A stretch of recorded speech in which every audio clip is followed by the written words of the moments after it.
नमस्कार दोस्तों, TET classes with Sneha में आपका स्वागत है। दोस्तों, आज की वीडियो में प्रीवियस ईयर ऑनलाइन परीक्षा 11 जनवरी 2022 का सामाजिक अध्ययन का पेपर सॉल्व करेंगे। आइए क्लास शुरू करते हैं।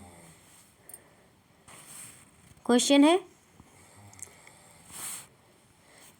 एक तमिल शब्द जो 3 राजवंशों चोला, चेरा और पांड्या के प्रमुखों के लिए प्रयोग होता था वह है। बताइए दोस्तों क्या है, कौन सा ऑप्शन से हो जाएगा? 31 का फोर्थ ऑप्शन से होगा मूवेंदार। मूवेंदार शब्द एक तमिल शब्द को संदर्भित करता है जिसका अर्थ है 3 शासक परिवारों के प्रमुखों के लिए इस्तेमाल किया जाता है। चोल, चेर और पांड्या जो लगभग 2300 साल पहले दक्षिण भारत में शक्तिशाली हो गए थे। राजा चोल को सबसे महान चोल शासक माना जाता है। नेक्स्ट क्वेश्चन है 32 क्वेश्चन, दिल्ली सल्तनत की भीतरी सीमाओं की नीति क्या थी?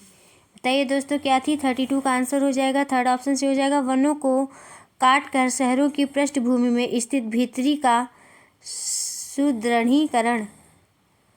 दिल्ली सल्तनत की भीतरी सीमा से आशय था कि गैरिसन शहरों की पृष्ठभूमि में स्थित भीतरी क्षेत्रों की स्थिति को मजबूत करना, जैसे गंगा यमुना के दोआब से जंगलों को काटकर साफ किया जाए और व्यापार मार्गों की सुरक्षा और क्षेत्रीय व्यापार को बढ़ाने के लिए नए किले और शहर बनाए गए। नेक्स्ट क्वेश्चन है 33 क्वेश्चन, निम्नलिखित वक्तव्यों को पढ़कर सही विकल्प का चयन कीजिए। औरंगजेब द्वारा जारी किए गए फरमान ने स्वीकृत किया। ए, ईस्ट इंडिया कंपनी को शुल्क मुक्त व्यापार का अधिकार। बी, निजी व्यापारियों को शुल्क मुक्त व्यापार का अधिकार। बताइए दोस्तों कौन सा ऑप्शन से हो जाएगा? 33 का फर्स्ट ऑप्शन से हो जाएगा, केवल ए। नेक्स्ट क्वेश्चन है 34 क्वेश्चन, पहले के पुरा स्थलों में से एक पुरा स्थल भुज होम में खाना पकाने के लिए चूल्हों के चिन्ह मिले हैं। 34 का कौन सा ऑप्शन से होगा दोस्तों? 34 का थर्ड ऑप्शन से हो जाएगा, झोपड़ियों के अंदर और बाहर दोनों। बुर्ज होम को वर्तमान में कश्मीर भी कहते हैं में खाना पकाने के लिए चूल्हों के चिन्ह मिले हैं। पुरातात्विविदों को झोपड़ियों के अंदर और बाहर दोनों ही स्थानों पर आग जलाने की जगह मिली है। लोग बुर्ज होम के गड्ढों के नीचे घर बनाते थे जिन्हें गर्तवास कहा जाता था। नेक्स्ट क्वेश्चन है 35 क्वेश्चन,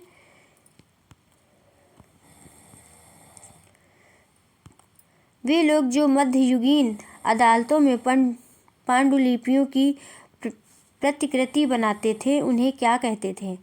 35 का आंसर होगा, थर्ड ऑप्शन से हो जाएगा लिपिक। मध्ययुगीन अदालतों में पांडुलिपियों की प्रतिकृति बनाने वालों को लिपिक या नकलनवीस कहा जाता था, जो हाथ से ही पांडुलिपियों की प्रतिकृति बनाते थे। यह इसलिए क्योंकि मध्ययुगीन काल के दिनों में छापे खाने तो नहीं थे, इसलिए लिपिक की प्रतिकृतियां बनाते थे। नेक्स्ट क्वेश्चन है 36 क्वेश्चन, अभिकथन है ए है, हम्पी वाणिज्यिक और सांस्कृतिक गतिविधियों का केंद्र था। कारण है, हम्पी के बाजारों में मुस्लिम सौदागरों के लिए सामूहिक रूप से प्रयुक्त नाम चेट्टियों और यूरोपीय व्यापारियों का जमघट लगा रहता था। बताइए दोस्तों कौन सा ऑप्शन से हो जाएगा? 36 का फर्स्ट ऑप्शन से हो जाएगा। ए और आर दोनों सही हैं और आर सही व्याख्या है ए की। नेक्स्ट क्वेश्चन है 37 क्वेश्चन, भारत में ब्रिटिश राज के संदर्भ में निम्नलिखित कथनों ए और आर को पढ़िए। अभिकथन है ए, ईस्ट इंडिया कंपनी ने अपने राज्य क्षेत्र में स्थायी बंदोबस्त और महालवाड़ी बंदोबस्त लागू किए। कारण है, इन बंदोबस्तों को कृषि पद्धति में खासकर सिंचाई व्यवस्था में सुधार की जरूरत थी। सही विकल्प का चयन कीजिए। बताइए दोस्तों कौन सा ऑप्शन से हो जाएगा? 37 का आंसर हो जाएगा, थर्ड ऑप्शन से हो जाएगा।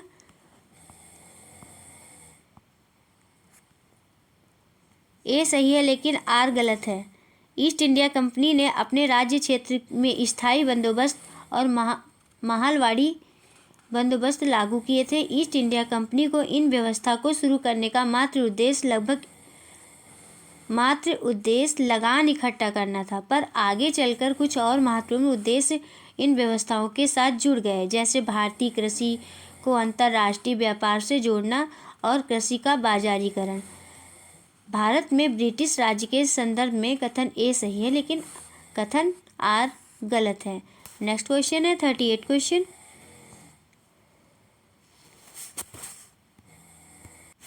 38 क्वेश्चन है, निम्नलिखित कथनों में से कौन सा कथन मध्य युगीन काल के दौरान अहोम के बारे में सही है? ए है, वह मौजूद वर्तमान म्यांमार से आए हुए प्रवासी हैं। बी, अहोम राज्य उनकी सेना के लिए स्वैच्छिक सेवा पर निर्भर था। और सी है, ग्रामीण समुदायों ने कृषकों को जमीन वितरण में निर्णायक भूमिका निभाई। सही विकल्प का चयन कीजिए। 38 का आंसर हो जाएगा, फोर्थ ऑप्शन से हो जाएगा ए और सी। अहोम लोग म्यांमार से 13वीं सदी में ब्रह्मपुत्र घाटी में आकर बस गए थे। ग्रामीण समुदाय ने कृषकों को जमीन वितरण में निर्णायक भूमिका निभाई और अहोम राज्य उनकी सेना के लिए स्वैच्छिक सेवा पर निर्भर नहीं थे, बल्कि सभी अहोम वयस्क पुरुष युद्ध के दौरान सेना में अपनी सेवा प्रदान करते थे। इसलिए कथन ए और सी सही है। नेक्स्ट क्वेश्चन है 39 क्वेश्चन।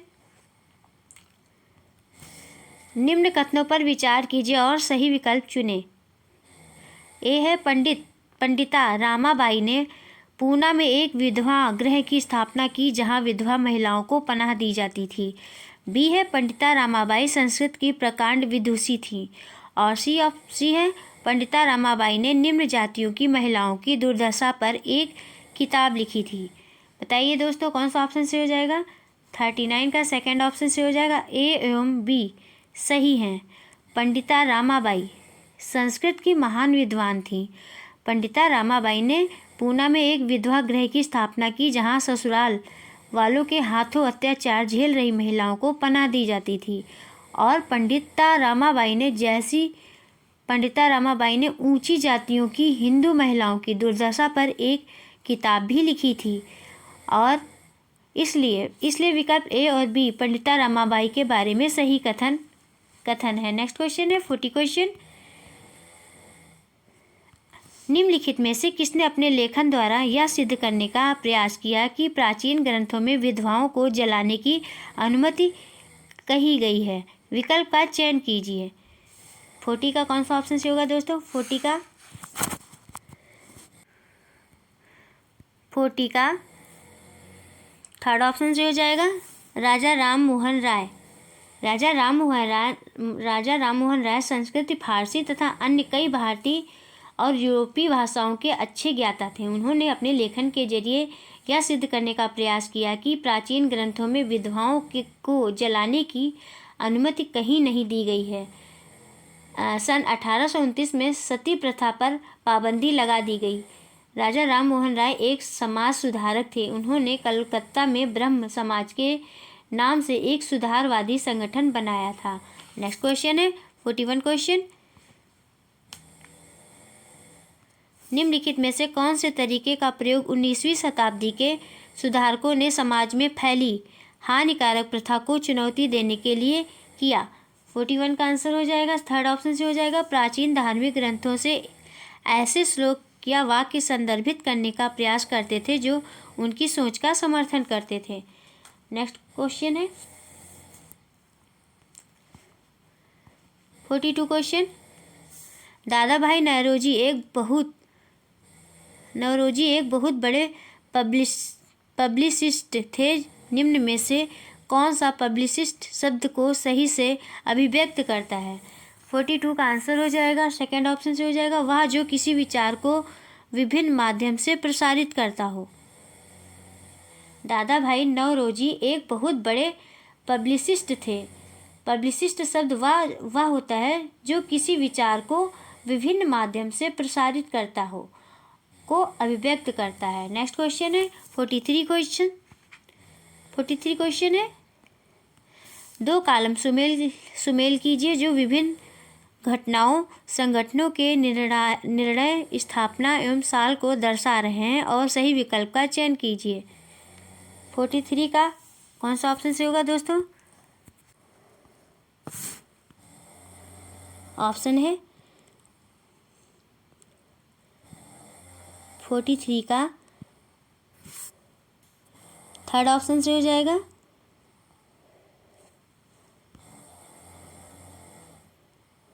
रॉलेट सत्याग्रह 1919 में हुआ था और हिंदुस्तान सोशलिस्ट रिपब्लिक संगठन की स्थापना 1928 में हुई थी और भारतीय कम्युनिटी पार्टी की स्थापना 1925 में हुई थी और पूर्ण स्वराज की घोषणा 1929 में हुई थी। इसलिए दोस्तों थर्ड ऑप्शन सही होगा। नेक्स्ट क्वेश्चन है 44 क्वेश्चन। स्वतंत्र भारत में राज्यों के गठन के संदर्भ में निम्न कथन किसने दिया था?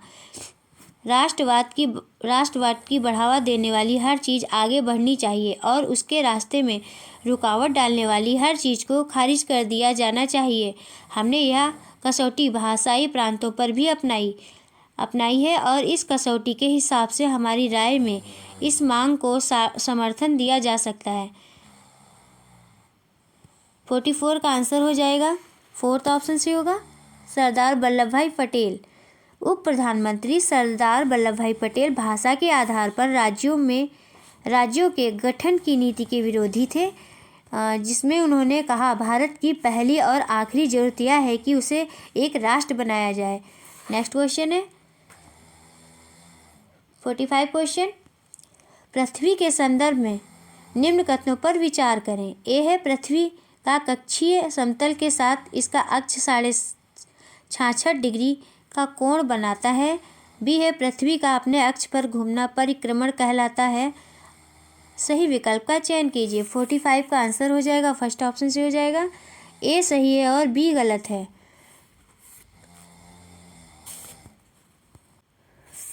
पृथ्वी का कक्षीय समतल के साथ इसका अक्ष 66 डिग्री का कोण बनाता है। पृथ्वी का अपने अक्ष पर घूमना घूर्णन कहलाता है। सूर्य के चारों ओर स्थित कक्ष में पृथ्वी की गति को परिक्रमण कहते हैं। इसलिए ए सही है और बी गलत है। नेक्स्ट क्वेश्चन है 46 क्वेश्चन। पृथ्वी अपने अक्ष पर 1 घंटे में कितनी डिग्री कोण घूमती है? बताइए दोस्तों कितनी डिग्री कोण घूमती है? मोस्ट इम्पॉर्टेंट क्वेश्चन है। 46 का आंसर हो जाएगा फोर्थ ऑप्शन से हो जाएगा 15 डिग्री।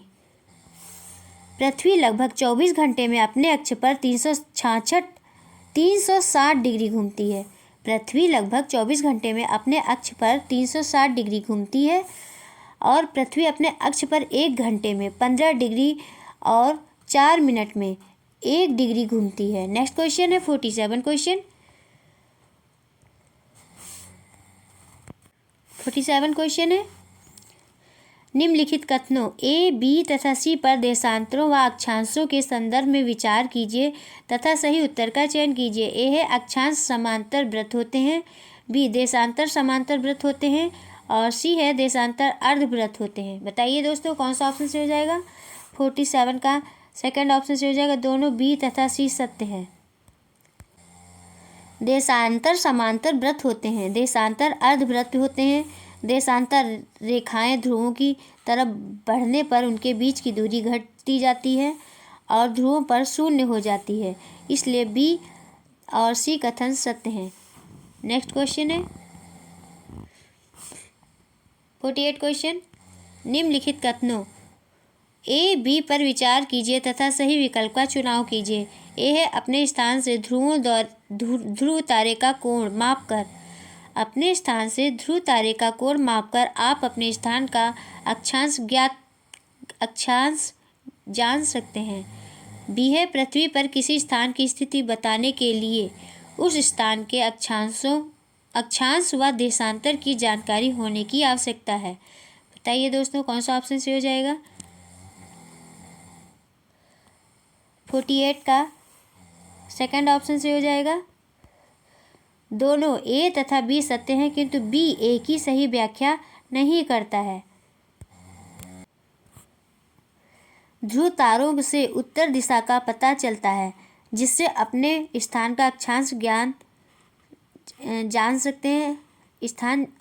जान सकते हैं। पृथ्वी पर किसी स्थान की स्थिति बताने के लिए उस स्थान के अक्षांश व देशांतर की जानकारी होने की आवश्यकता है। इसलिए ए और बी दोनों सत्य हैं। बी ए की सही व्याख्या नहीं करता है। नेक्स्ट क्वेश्चन है 49 क्वेश्चन। 49 क्वेश्चन है, निम्न में से कौन सा अलवण जल का स्रोत नहीं है? 49 का आंसर हो जाएगा, फर्स्ट ऑप्शन से हो जाएगा महासागर। नदियाँ, ताल, हिमनद अलवण के मुख्य स्रोत हैं और महासागर अलवण जल का स्रोत नहीं है। महासागरों और समुद्रों का जल लवणीय होता है। महासागरों में पाया जाने वाला नमक NaCl खाने में उपयोग किया जाता है। नेक्स्ट क्वेश्चन है 50 क्वेश्चन। निम्नलिखित कथनों A, B तथा C को पढ़िए तथा उन कथनों का चयन कीजिए जो अंतर्जनित बलों के कार्य हैं। अंतर्जनित बलों के कार्य हैं। A है, आज सुबह 6 बजे अफगानिस्तान में भूकंप आया था। B, माउंट फ्यूजी लावा फेंका जा रहा है। C है, हिमनद हिमोद ने जरमेट पर निक्षेपों के निशान छोड़े हैं। सही विकल्प का चयन कीजिए। 50 का आंसर हो जाएगा, फर्स्ट ऑप्शन से हो जाएगा केवल A और B। जो बल पृथ्वी के आंतरिक भाग में घटित होते हैं उन्हें अंतर्जनित बल एडोजेनिक फोर्स कहते हैं। अंतर्जनित बल कभी आकस्मिक गति उत्पन्न करते हैं तो कभी धीमी गति, जैसे कि भूकंप और ज्वालामुखी। नेक्स्ट क्वेश्चन है 51 क्वेश्चन। निम्नलिखित कथनों A, B तथा C पर विचार कीजिए तथा सही विकल्प का चयन कीजिए। A है, स्थलाकृतियाँ महाद्वीपों पर पाई जाती हैं, न कि महासागर की सतह पर। B है, प्राकृतिक वातावरण से तात्पर्य पृथ्वी पर पाई जाने वाली केवल जीवीय परिस्थितियों से है। C है, मानवीय वातावरण से तात्पर्य मनुष्य की परस्पर क्रियाओं, उनकी गतिविधियों एवं उनके द्वारा बनाई गई रचनाओं से है। बताइए दोस्तों कौन सा ऑप्शन से हो जाएगा? 51 का थर्ड ऑप्शन से हो जाएगा, केवल C सही है। मानवीय वातावरण से तात्पर्य मनुष्य की परस्पर क्रियाओं, उनकी गतिविधियों और उनके द्वारा बनाई गई रचनाओं से है। नेक्स्ट क्वेश्चन है 52 क्वेश्चन। अभिकथन A, उच्च ज्वार नौसंचालन में सहायक होता है। R है, कारण है, उच्च ज्वार जल स्तर को तट की ऊंचाई तक पहुंचाते हैं जो जहाज को बंदरगाह तक पहुंचाने में सहायक होते हैं। निम्न में से सही कथन का चुनाव करें दोस्तों, कौन सा ऑप्शन से हो जाएगा? 52 का फर्स्ट ऑप्शन से हो जाएगा।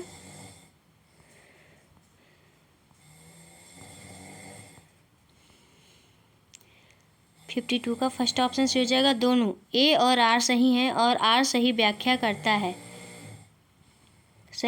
करता है A की। जब पृथ्वी का जल चंद्रमा के निकट होता है उस समय चंद्रमा के गुरुत्वाकर्षण बल से जल अभिकर्षित होता है, जिसके कारण उच्च ज्वार आते हैं। पूर्णिमा और अमावस्या के दिनों में सूर्य, चंद्रमा और पृथ्वी तीनों एक सीध में होते हैं। इस समय सबसे ऊंचे ज्वार उठते हैं। उच्च ज्वार नौ संचालन में सहायक होता है। उच्च ज्वार जल स्तर को तट की ऊंचाई तक पहुंचाते हैं जो जहाज को बंदरगाह तक पहुंचाने में सहायक होते हैं। उच्च ज्वार मछली पकड़ने में भी मदद करते हैं। नेक्स्ट क्वेश्चन है 53 क्वेश्चन। जैसे जैसे हम वायुमंडल की परतों में ऊपर जाते हैं, बताइए दोस्तों कौन सा ऑप्शन से हो जाएगा? क्या होता है? 53 का फोर्थ ऑप्शन से हो जाएगा। दबाव कम होता जाता है लेकिन तापमान में परिवर्तन होता रहता है। जैसे जैसे वायुमंडल की परतों में ऊपर जाते हैं वैसे वैसे दबाव कम होता जाता है लेकिन तापमान में परिवर्तन होता रहता है। नेक्स्ट क्वेश्चन है 54 क्वेश्चन। भारत के भौतिकी रूपों के संदर्भ में निम्नलिखित कथनों पर विचार करें और सही विकल्प का चयन कीजिए। ए है, बहुत से लोकप्रिय पहाड़ी स्थान मध्य हिमालय में स्थित हैं। बी है उत्तरी मैदान घनी आबादी वाले क्षेत्र होते हैं क्योंकि नदियों के मैदानों में उपजाऊ भूमि होती है कृषि के लिए। और सी है पश्चिमी घाट में खनिजों की प्रचुरता है और या घनी आबादी वाले हैं। बताइए दोस्तों कौन सा ऑप्शन से हो जाएगा? 54 का थर्ड ऑप्शन से हो जाएगा। केवल ए और बी सही हैं।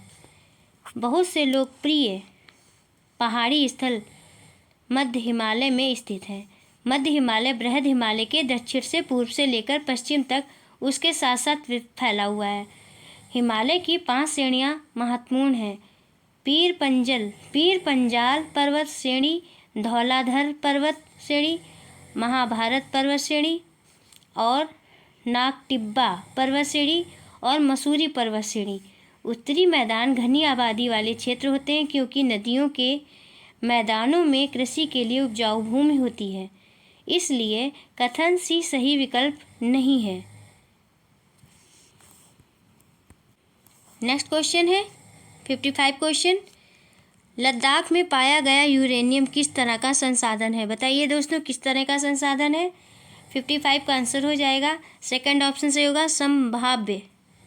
लद्दाख में पाया गया यूरेनियम संभाव्य तरह का संसाधन है।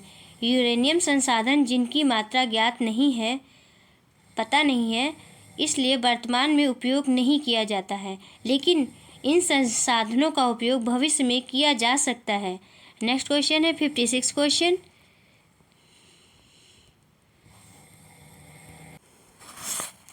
है निम्नलिखित कथनों पर विचार करें तथा सही विकल्प का चयन कीजिए। ए है आर्थिक रूप से विकसित देश सघन जनसंख्या वाला देश हो सकता है। बी है जनसंख्या के आधार पर महिलाओं का आधिक्य अनिवार्य रूप से समाज में उनकी बेहतर स्थिति को दर्शाता है। और सी है किसी देश की जनसंख्या संगठन का अध्ययन करने के लिए जनसंख्या पिरामिड एक साधन है। बताइए दोस्तों कौन सा ऑप्शन से हो जाएगा? 56 का थर्ड ऑप्शन सही हो जाएगा। ए तथा सी दोनों सही हैं। आर्थिक रूप से विकसित देश सघन जनसंख्या वाला देश हो सकता है, यह कथन बिल्कुल सही है। जैसे चीन आर्थिक रूप से विकसित देश है तथा विश्व का सबसे घनी जनसंख्या वाला देश भी है। नेक्स्ट क्वेश्चन है 57 क्वेश्चन।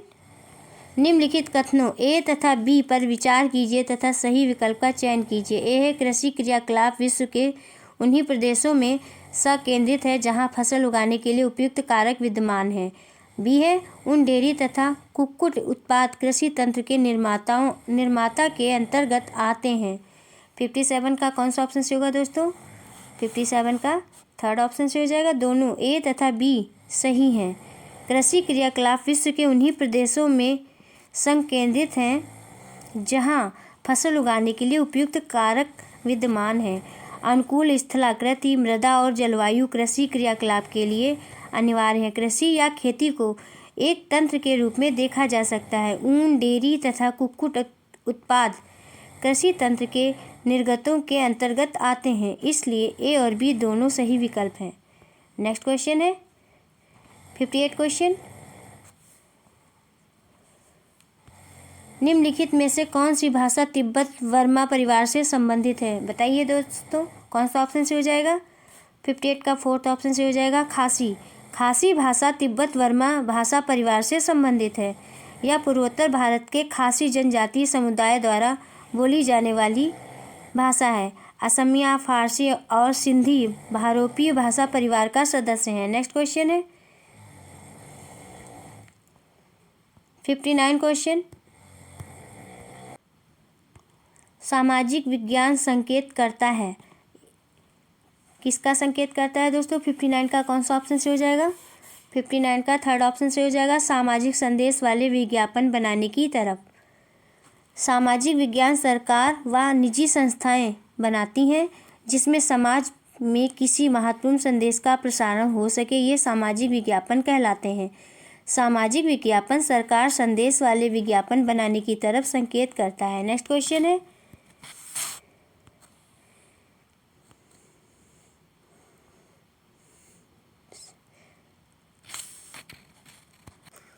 60 क्वेश्चन है। निम्नलिखित कथनों ए तथा बी पर विचार कीजिए तथा दिए गए विकल्पों में से सही विकल्प का चयन कीजिए। विकल्प ए है सरकार के 2 या 2 से अधिक स्तर होते हैं। बी है कानून, कराधान और प्रशासन के मामले में प्रत्येक स्तर का अपना अधिकार क्षेत्र होता है। बताइए दोस्तों कौन सा ऑप्शन से हो जाएगा। 60 का सेकंड ऑप्शन से हो जाएगा। ए और बी दोनों सत्य हैं। सरकार के 2 या 2 से अधिक स्तर होते हैं। सरकार अलग अलग स्तरों पर काम करती है, स्थानीय स्तर पर, राज्य के स्तर पर और राष्ट्रीय स्तर पर। कानून, कराधान और प्रशासन के मामले में प्रत्येक स्तर का अपना अधिकार क्षेत्र होता है, इसलिए विकल्प ए और बी दोनों सही हैं। नेक्स्ट क्वेश्चन है 61 क्वेश्चन। निम्नलिखित में से कौन से कर भारत में स्थानीय सरकार के प्रशासनिक अंगों द्वारा एकत्रित किया जाता है। ए है वस्तु एवं सेवा कर, बी है जल कर, सी है संपत्ति कर और डी है आय कर। सही विकल्प का चयन कीजिए। बताइए दोस्तों कौन सा ऑप्शन से हो जाएगा। 61 का फोर्थ ऑप्शन से हो जाएगा ए और फोर्थ ऑप्शन से हो जाएगा बी और सी। भारत में प्रशासनिक स्थानीय सरकार अंगों द्वारा जल कर व संपत्ति कर एकत्रित किया जाता है। वस्तु एवं सेवा कर राज्य व केंद्र सरकार द्वारा एकत्रित किया जाता है और आय कर केंद्रित सरकार द्वारा एकत्रित किया जाता है। नेक्स्ट क्वेश्चन है 62 क्वेश्चन।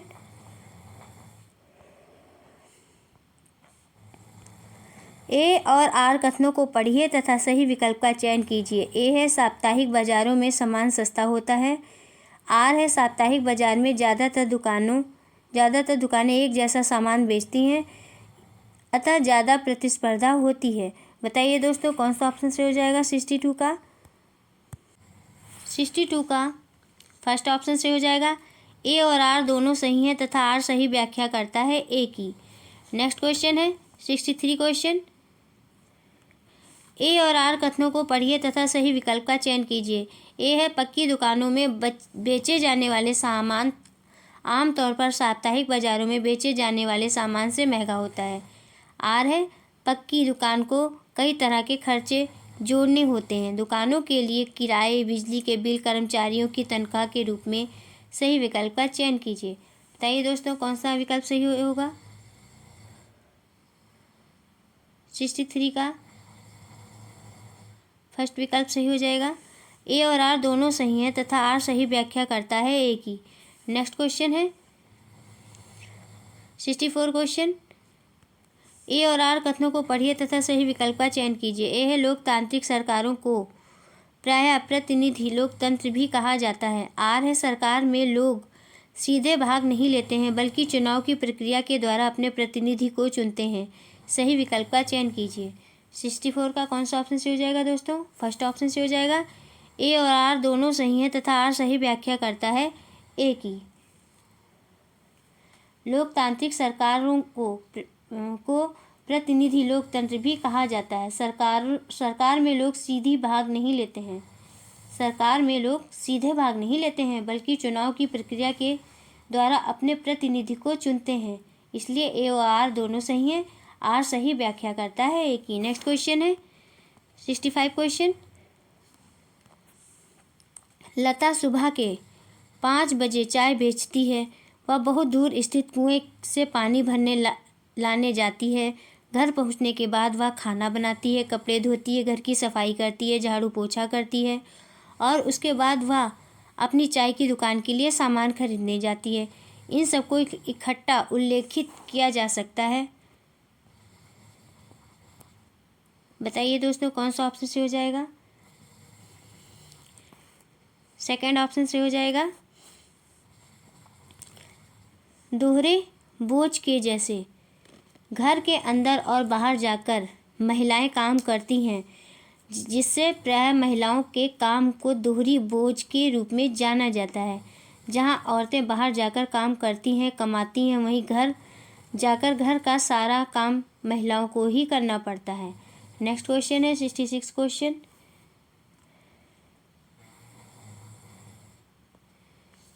निम्नलिखित में से क्या 1950 में अपनाए गए भारत में वास्तविक संविधान का एक अंग नहीं था। कौन सा नहीं था दोस्तों। 66 का आंसर हो जाएगा थर्ड ऑप्शन से हो जाएगा मौलिक कर्तव्य। वर्ष 1950 में अपनाए गए भारत के वास्तविक संविधान का अंग मौलिक कर्तव्य नहीं था, बल्कि मौलिक कर्तव्य 42वें संविधान संशोधन अधिनियम 1976 द्वारा जोड़ा गया। अनुच्छेद 51 के तहत वर्णित 11 मौलिक कर्तव्य हैं, जिनमें से प्रथम 10 मौलिक कर्तव्य 42वें संशोधन द्वारा जोड़े गए हैं तथा 11वें को 2002 में 86वें संशोधन द्वारा जोड़ा गया था। मौलिक कर्तव्य भारत के संविधान का खंड है जो राज्यों के अपने नागरिकों और कर्तव्यों के मौलिक दायित्वों को निर्धारित करते हैं। नेक्स्ट क्वेश्चन है 67 क्वेश्चन। निम्नलिखित में से कौन सा मौलिक अधिकार के प्रयोग का उदाहरण नहीं है? नहीं है पे ध्यान देना है दोस्तों। 67 का आंसर हो जाएगा, फोर्थ ऑप्शन से हो जाएगा, पैतृक संपत्ति उनके बच्चों को विरासत में मिलती है। पैतृक संपत्ति उनके बच्चों को विरासत में मिलती है या मौलिक अधिकार के अंतर्गत नहीं आता है। नेक्स्ट क्वेश्चन है 68 क्वेश्चन। भारतीय संविधान के अनुच्छेद 22 के अंतर्गत निम्नलिखित में से कौन से गिरफ्तार हुए व्यक्ति का आश्वस्त मौलिक अधिकार नहीं है? नहीं पे ध्यान देना है दोस्तों। ए है गिरफ्तारी के समय व्यक्ति को यह जानने का अधिकार है कि गिरफ्तारी किस कारण से की जा रही है। बी है गिरफ्तारी के 24 घंटों के भीतर मजिस्ट्रेट के सामने पेश होने का अधिकार। सी है पुलिस हिरासत में दिए गए इकबालिया बयान को अभिलिखित करने की ज़रूरत है और इसका इस्तेमाल आरोपी के विरुद्ध सबूत के तौर पर किया जा सकता है। 15 साल से कम उम्र के बालक और किसी भी महिलाओं को केवल सवाल पूछने के लिए थाने में नहीं बुलाया जा सकता। सही विकल्प का चयन कीजिए। विकल्प है, बताइए दोस्तों कौन सा ऑप्शन से हो जाएगा? 68 का फर्स्ट ऑप्शन से हो जाएगा। ए, बी और सी मौलिक अधिकार के अनुच्छेद 22 गिरफ्तार या हिरासत में लिए गए व्यक्तियों को सुरक्षा प्रदान करता है, जिसमें गिरफ्तारी के समय व्यक्ति को यह जानने का अधिकार होता है कि गिरफ्तारी किस कारण से की जा रही है। गिरफ्तारी के 24 घंटे के भीतर मजिस्ट्रेट के सामने पेश होने का अधिकार। 15 साल से कम उम्र के बालक और किसी भी महिला को केवल सवाल पूछने के लिए थाने में नहीं बुलाया जा सकता। इसलिए विकल्प ए, बी, डी सही है। ए, बी, सी सही है दोस्तों। विकल्प ए, बी और डी सही है, गलती से ए हो गया है। नेक्स्ट क्वेश्चन है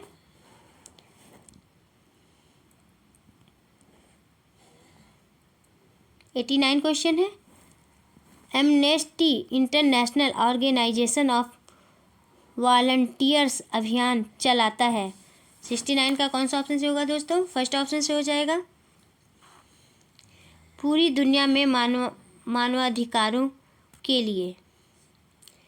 Amnesty International organisation of volunteers एक अंतर्राष्ट्रीय स्वयंसेवी संस्था है जो अपना उद्देश्य मानवीय मूल्यों और मानवीय स्वतंत्रता को बचाने और भेदभाव मिटाने के लिए शोध एवं प्रतिरोध करने एवं हर तरह के मानवाधिकारों के लिए लड़ना बताती है।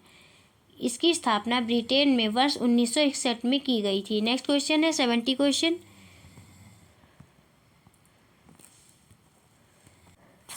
70 क्वेश्चन है, घेटोआइजेशन शब्द आमतौर पर निम्नलिखित में से कौन से इलाकों क्षेत्रों को दर्शाता है?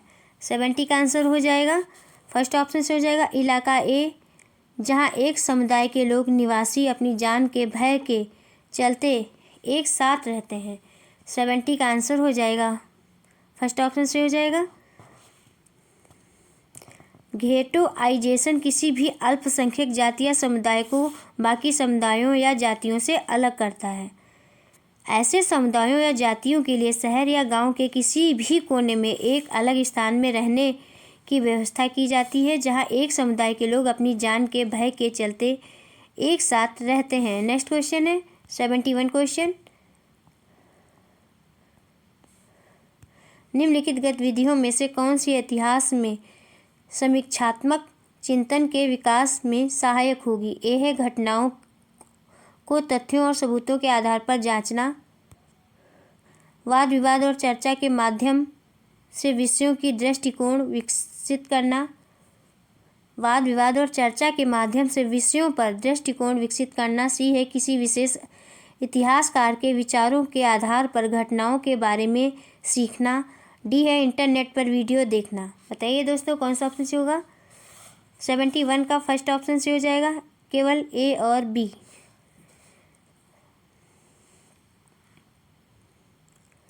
समीक्षात्मक चिंतन ऐतिहासिक तर्क के केंद्र में है। छात्रों को भूत, वर्तमान और भविष्य के समय के बीच अंतर करने में सक्षम होना चाहिए। समीक्षात्मक चिंतन घटनाओं को तथ्यों और सबूतों के आधार पर जांचना के विकास में सहायक है। वाद विवाद और चर्चा के माध्यम से विषयों पर दृष्टिकोण विकसित करने में सहायक होते हैं। केवल ए और बी सही विकल्प हैं। नेक्स्ट क्वेश्चन है 72 क्वेश्चन। कोठारी आयोग के अनुसार ए भारत को केवल विकासवाद दृष्टिकोण के संदर्भ से नहीं देखा जाना चाहिए। बी है इस उपागम में समस्या यह है कि इसमें निर्धनता, निरक्षरता और जातिवाद को राष्ट्र के विकास में बाधक माना गया है तथा इसमें जेंडर संबंधी मुद्दे भी उपेक्षित रहे हैं। सही विकल्प का चयन कीजिए। 72 का कौन सा ऑप्शन से होगा दोस्तों? 72 का थर्ड ऑप्शन से हो जाएगा। दोनों ए तथा बी सही हैं। नेक्स्ट क्वेश्चन है 73 क्वेश्चन। एक शिक्षिका अपने विद्यार्थियों से भारतीय मीडिया में महिलाओं का चित्रण विषय पर बातचीत करना चाहती है। निम्न में से कौन सी युक्ति सबसे अधिक उपयुक्त रहेगी? ए कई समाचार पत्रों के विज्ञापनों पर चर्चा करना। बी एक स्थानीय नेता का साक्षात्कार लेना। सी कोलाज बनाना और कक्षा में उसे प्रदर्शित करना। उपयुक्त विकल्प का चयन कीजिए। उपयुक्त विकल्प कौन सा होगा दोस्तों? 73 का थर्ड ऑप्शन से हो जाएगा, ए और सी दोनों। शिक्षिका अपने विद्यार्थियों से भारतीय मीडिया में महिलाओं का चित्रण विषय पर बात करना चाहती है तो शिक्षिका को कई समाचार पत्रों के विज्ञापनों पर चर्चा करना तथा ऐसे कोलाज बनाना और कक्षा में उसे प्रदर्शित करना जिसमें विद्यार्थियों को भारतीय मीडिया में महिलाओं की स्थिति का पता चल सके। भारतीय मीडिया में महिलाओं की स्थिति पुरुषों के अनुसार बहुत ही खराब है। महिलाओं की समान भागीदारी नहीं है। भारतीय मीडिया में अमूमन सभी क्षेत्रों प्रिंट, इलेक्ट्रॉनिक, वेब, मैगजीन में महिलाओं का औसत पुरुषों की तुलना में बेहद कम है। इसलिए ए और सी सबसे उपयुक्त युक्ति है। नेक्स्ट क्वेश्चन है 74 क्वेश्चन। छात्रों को जाति आधारित भेदभाव के जरिए उत्पीड़न के मुद्दे से परिचित कराने के लिए निम्नलिखित में से कौन सा संसाधन उपयोगी होगा? 74 का आंसर हो जाएगा 74 का फोर्थ ऑप्शन से हो जाएगा, डॉक्टर बी.आर. अम्बेडकर के बचपन के अनुभवों के वृत्तांत। नेक्स्ट क्वेश्चन है 75 क्वेश्चन। एक शिक्षिका अपने विद्यार्थियों के साथ समानता के विरुद्ध संघर्ष के बारे में चर्चा चाहती है। इसके लिए वह अपनी चर्चा में निम्न उदाहरणों में से कौन से उपयुक्त उदाहरण सम्मिलित कर सकती है? ए रोजा पार्क्स की कहानी। बी है जानने का हक गीत विजय महाजन द्वारा लिखित है। सी है तवा मत्स्य संघ की एक रैली। डी है शिक्षार्थी के जीवन के कोई उदाहरण। उपयुक्त विकल्प का चुनाव कीजिए। 75 का कौन सा ऑप्शन से हो जाएगा दोस्तों? 75 का फोर्थ ऑप्शन से हो जाएगा, केवल ए, बी, सी और डी।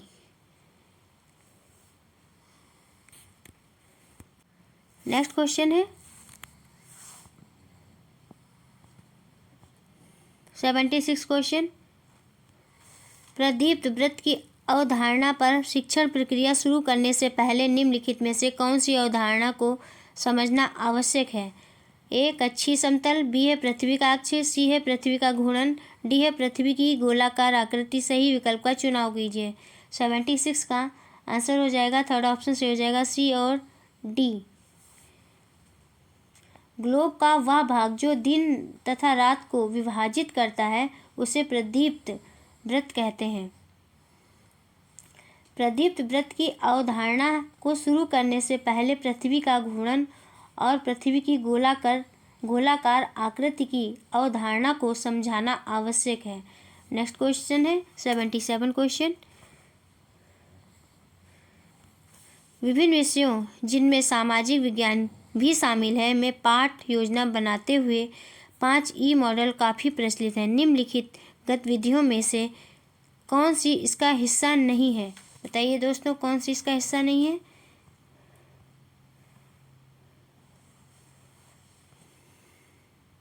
सेवेंटी सेवन का कौन सा ऑप्शन से होगा दोस्तों? 77 का 4th ऑप्शन से हो जाएगा इंटरटेनमेंट। पाठ योजना बनाते हुए 5E मॉडल रचनात्मक दृष्टिकोण पर आधारित है। 5E मॉडल छात्रों और शिक्षकों को सामान्य गतिविधियों का अनुभव कराने, पूर्व ज्ञान और अनुभव का उपयोग करने और निर्माण करने, अर्थ का निर्माण करने और एक अवधारणा की उनकी समझ का लगातार आकलन करने की अनुमति देता है। पाठ योजना बनाते हुए 5E मॉडल इस प्रकार हैं। यह व्यस्त रखना, खोजना, समझाना, विस्तार से बताना, मूल्यांकन करना और इंटरटेनमेंट 5E मॉडल का हिस्सा नहीं है। नेक्स्ट क्वेश्चन है 78 क्वेश्चन। 78 क्वेश्चन है, भूगोल की एक शिक्षिका अपनी कक्षा में प्राकृतिक वनस्पतियों के बारे में पढ़ाना चाहती है। अपनी कक्षा में इस विषय के लिए एक उपयुक्त सत्र हेतु वह निम्न में से क्या योजना बना सकती है? ए है विभिन्न वृक्षों के चित्र लाना, बी है विद्यार्थियों को नरम काष्ठ से बनी कुछ चीज़ें लाने को कहना, सी है विभिन्न वनों व उनमें पाई जाने वाली वनस्पतियों की विशेषताओं और तुलनाओं को दर्शाता चार्ट लाना, और डी है जलवायु का वनस्पति की प्रकृति पर प्रभाव की चर्चा करना। उपयुक्त विकल्प का चयन कीजिए। बताइए दोस्तों, कौन सा ऑप्शन से हो जाएगा? 78 का 4th ऑप्शन से हो जाएगा। ए, बी, सी तथा डी सभी। नेक्स्ट क्वेश्चन है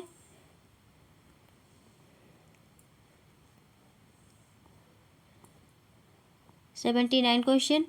कक्षा का एक छात्र कहता है, प्राचीन भारत में नगर प्रमुख मंदिरों के आसपास विकसित हुए, जैसे कि तमिलनाडु में मदुरई और तंजावुरा। यह कथन कहते समय छात्र निम्नलिखित में से किस प्रकार के तर्क का प्रयोग कर रहा है? 79 का आंसर होगा फर्स्ट ऑप्शन से हो जाएगा, आगमनात्मक तर्क। इस प्रकार यह कथन कहते समय छात्र आगमनात्मक तर्क का प्रयोग कर रहा है। आगमनात्मक तर्क का एक तरीका है जिसमें परिसर को कुछ सबूतों की आपूर्ति के रूप में देखा जाता है। नेक्स्ट क्वेश्चन है 80 क्वेश्चन। निम्नलिखित में से कौन सा प्रश्न दिहाड़ी मजदूरों के विषय पर समीक्षात्मक चिंतन कौशल विकसित करने में सबसे ज़्यादा प्रभावी होगी? 80 का आंसर हो जाएगा, सेकंड ऑप्शन से हो जाएगा। क्या कारखाने की तुलना में कॉल सेंटर में काम करने की स्थिति बेहतर होती है? समीक्षात्मक चिंतन तथ्यों का वस्तुपरण विश्लेषण करते हुए कोई निर्णय लेना आलोचनात्मक चिंतन या समीक्षात्मक चिंतन कहलाता है। नेक्स्ट क्वेश्चन है 81 क्वेश्चन। श्री डिसोजा चाहते हैं कि उनके छात्र अनुभव से समझें कि प्रतिस्पर्धी बाजार में कीमतों में अंतर बहुत ज़्यादा नहीं हो सकता है। इस प्रयोजन से निम्नलिखित में से कौन सा छुट्टियों में किया जाने वाला प्रोजेक्ट सबसे उपयुक्त होगा? बताइए दोस्तों, कौन सा ऑप्शन से हो जाएगा? 81 का थर्ड ऑप्शन से हो जाएगा। सब्जी के साप्ताहिक हाट पर जाकर विभिन्न विक्रेताओं से गोभी की कीमत पूछना। नेक्स्ट क्वेश्चन है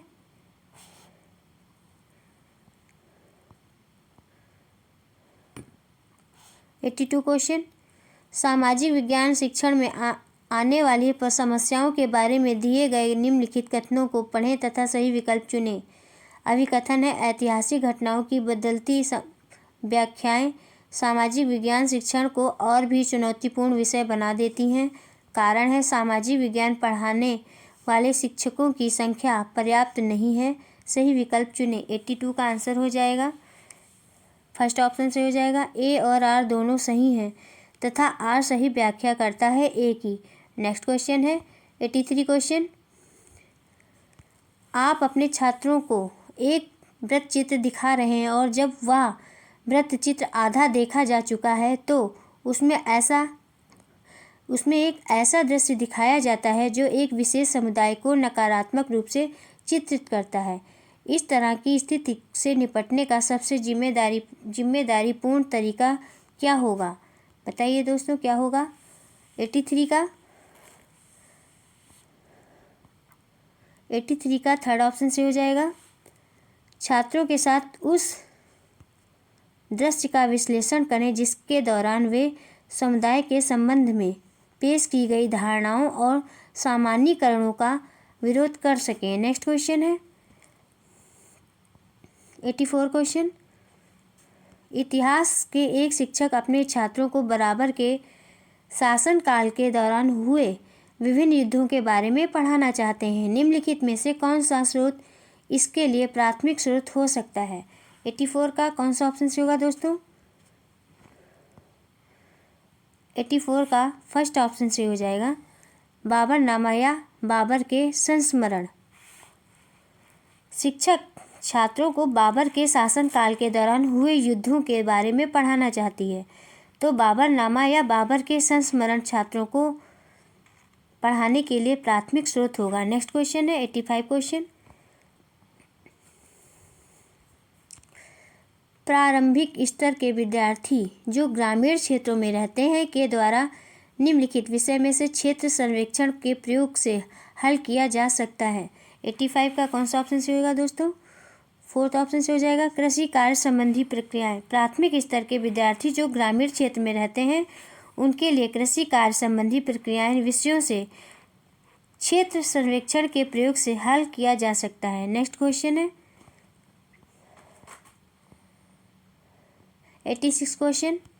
शैक्षिक उद्देश्य छात्र दीवानी कानून और आपराधिक कानून के उद्देश्य के बारे में अपनी समझ दर्शाएंगे। निम्नलिखित में से कौन सा प्रश्न इस शैक्षिक उद्देश्य को पूरा करने में उपयुक्त है? 86 का फर्स्ट ऑप्शन से हो जाएगा समाचार पत्र में उल्लिखित दुराचार चुनें और उन्हें कारणों सहित दीवानी या आपराधिक कानून के मामलों के रूप में वर्गीकृत करें। नेक्स्ट क्वेश्चन है 87 क्वेश्चन। निम्नलिखित सामाजिक विज्ञान प्रश्नों में से कौन सा विद्यार्थियों में समालोचनात्मक चिंतन को विकसित करने का अवसर प्रदान करता है? 87 का कौन सा ऑप्शन से हो जाएगा दोस्तों? 87 का फर्स्ट ऑप्शन से होगा ए और बी। 88 क्वेश्चन है कक्षा 6 के छात्रों को भारत में वन्य जीवों के संरक्षण पर प्रोजेक्ट बनाने को कहा जाता है। निम्नलिखित में से कौन सा विकल्प इस प्रोजेक्ट के योगात्मक आकलन के लिए सबसे प्रभावी तरीका है? ऑप्शन है, बताइए दोस्तों कौन सा ऑप्शन से हो जाएगा? 88 का फोर्थ ऑप्शन से हो जाएगा प्रोजेक्ट बनाने से संबंधित मानदंडों पर दिशा निर्देश।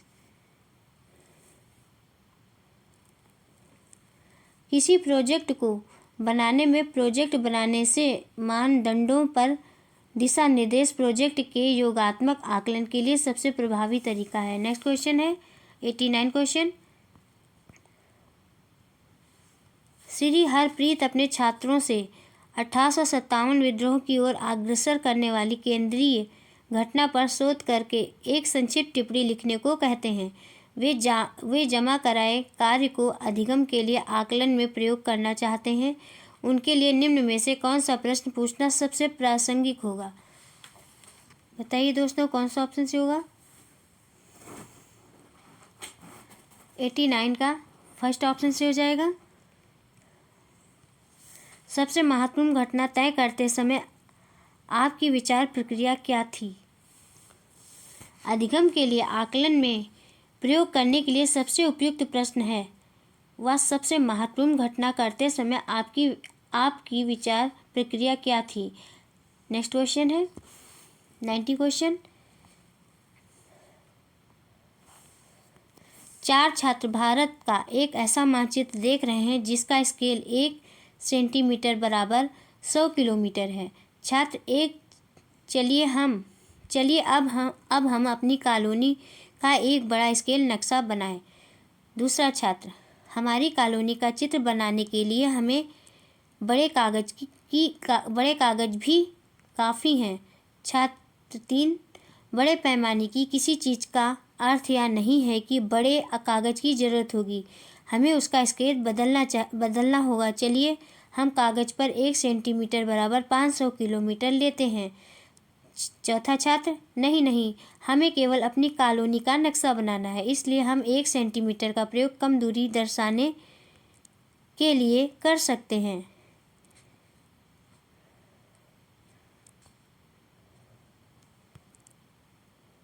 चारों छात्रों को सैद्धांतिक स्पष्टता के आधार पर बढ़ते क्रम में लिखें, अर्थात निम्न स्तरीय स्पष्टता से उच्च स्तरीय तक। कौन सा ऑप्शन से होगा दोस्तों? 90 का थर्ड ऑप्शन से हो जाएगा। 2 से बड़ा 3, 3 से बड़ा पहला और फिर चौथा। दिए गए प्रश्न में विकल्प 3 बिल्कुल सही है। नेक्स्ट क्वेश्चन है। बस दोस्तों आज की वीडियो में इतना ही। दोस्तों यदि आपको क्लास पसंद आई हो तो चैनल को सब्सक्राइब करिए, लाइक करिए, शेयर करिए और कमेंट्स करके बताइए कि क्लास कैसी रही। मिलते हैं नेक्स्ट क्लास में। Thank you for watching this video.